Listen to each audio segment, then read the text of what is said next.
Bienvenue dans cette nouvelle édition du 12-15. Voici les titres de l'actualité. L'autosuffisance alimentaire atteinte au Zimbabwe. Une grande première depuis le lancement en 2000 d'une réforme agraire controversée. Mais le manque de liquidité fait craindre le risque d'une pénurie des produits de base. L'économie camerounaise est en perte de vitesse. Le taux de croissance est établi à 1,1% au premier trimestre de 2017 contre 5,4% en 2016. Et puis en fin d'édition, nous ferons le point sur les quarts de finale de l'Afro-Basket Homme qui se déroule ce jeudi à Tunis. Plusieurs affiches très intéressantes sont au programme. La réforme agraire de 2000 porte enfin ses fruits. C'est une première depuis 17 ans. Le Zimbabwe a produit suffisamment pour nourrir sa population. Mais cette bonne nouvelle ne fait pas oublier la mauvaise conjoncture économique. Le gouvernement s'attelle désormais à consolider ses bons résultats en investissant notamment dans l'irrigation et la collecte d'eau. Patricia Dubois. Après plusieurs années catastrophiques, le Zimbabwe a produit suffisamment de nourriture pour nourrir sa population, notamment grâce à une bonne récolte de maïs. Confirmé par le président Robert Mugabe mardi 12 septembre, le pays est de nouveau autosuffisant sur le plan alimentaire. Le pays a réussi cette année à être de nouveau autosuffisant sur le plan alimentaire grâce à une bonne saison des pluies et l'introduction d'une centralisation de l'agriculture. Ces dernières années, la production agricole du Zimbabwe avait radicalement chuté. Depuis la réforme agraire instaurée par le gouvernement en 2000, le pays est plongé dans une profonde crise économique. C'est une situation qui dure depuis juste après l'indépendance du pays où les autorités ont jugé nécessaire de nationaliser les fermes d'agriculture en général qui étaient détenues jusque-là par les fermiers blancs. On ne s'improvise pas fermier ou agriculteur du jour au lendemain. Cela a tourné à un fiasco et le Zimbabwe, qui était un pays exportateur net d'arrêt de toutes sortes, a frisé à un moment donné la famine. De son côté, la Confédération des détaillants du Zimbabwe a alerté sur le risque d'une pénurie de produits de base suite à un manque de liquidité. Le gouvernement zimbabwéen, quant à lui, prévoit d'investir notamment dans l'irrigation et la collecte d'eau afin de consolider.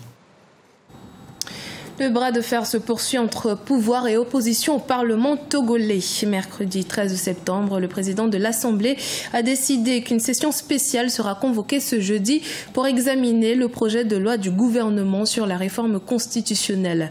2 ministres conseillers du président ont d'ailleurs organisé une conférence de presse pour faire le point sur la situation. Une preuve que la pression exercée par l'opposition est quelque peu effective.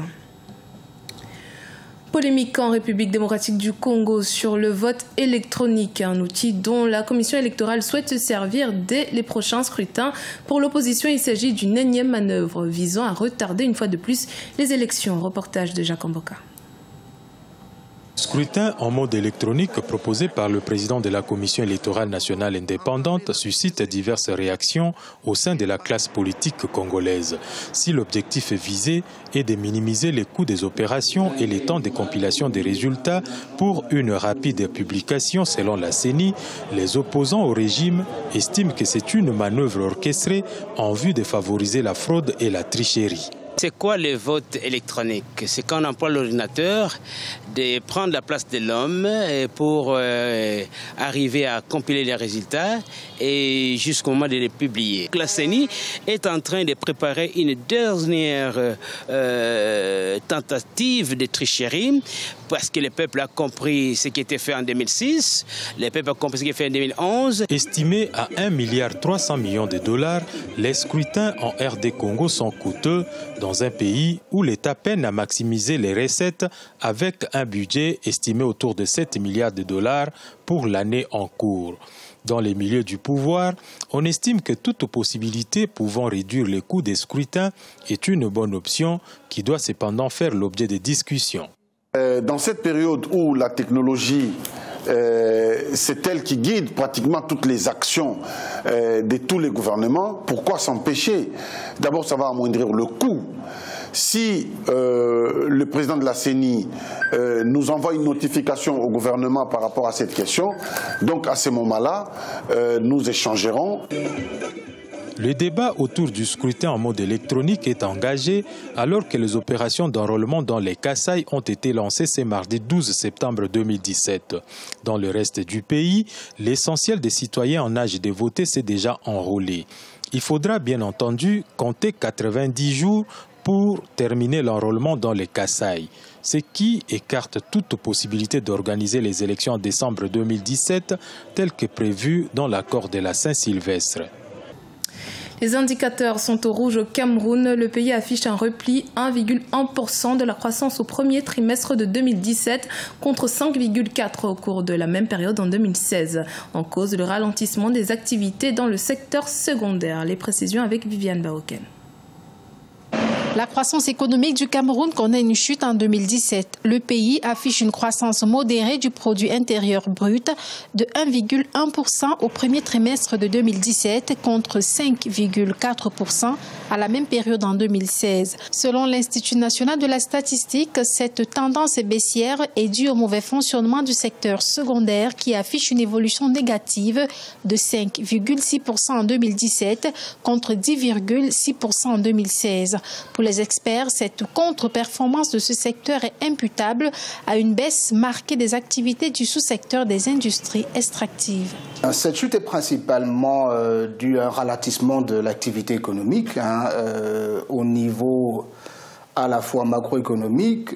Une baisse des recettes pétrolières sont la principale cause, auquel il faut ajouter également une baisse du rythme d'exécution de la commande publique, notamment du secteur des bâtiments et travaux publics.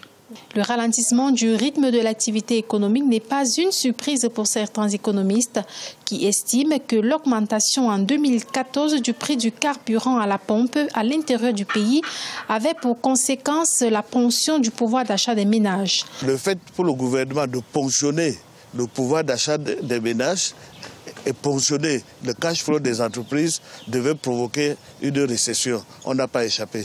Ici, dans la zone franc, nous avons un mécanisme déflationniste qui fait que lorsque une récession commence, elle ne peut que s'accentuer. Pour relever la pente d'ici la fin de l'année, les experts préconisent une épuration de la dette intérieure du pays.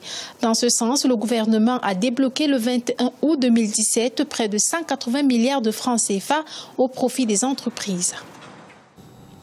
Dans l'actualité sportive, les quarts de finale de l'Afrobasket masculin 2017, co-organisé par le Sénégal et la Tunisie, se jouent ce jeudi à Tunis. C'est parmi les rencontres très attendues, notamment celle qui oppose le Sénégal et l'Angola, deux favoris de cette compétition.